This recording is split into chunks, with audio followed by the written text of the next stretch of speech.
Arestado ang isang lalaki ng gahasa umano sa kanyang stepdaughter at may unang balita si James Agustin.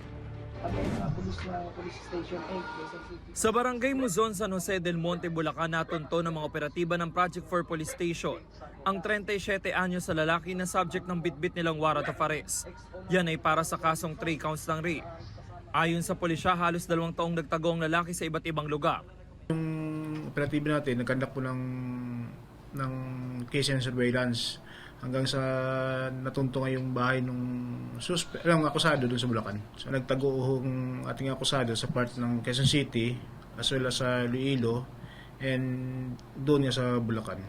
Ang krimen nangyari raw taong 2022 sa Antipolo City, Rizal. So, yung biktima natin dito is yung stepdaughter niyang minor. And nung huli nga, nagsumbong yung biktima natin sa mga kamag-anak. Una sa most wanted list persons ng Project 4 Police Station na lalaki nang tanungin kaugnay sa warrant laban sa kanya. No comment po sir, sa court na lang po ako magpapaliwanag. Please. Pero alam niyo po may warrant laban sa inyo. No comment po. Ito ang unang balita.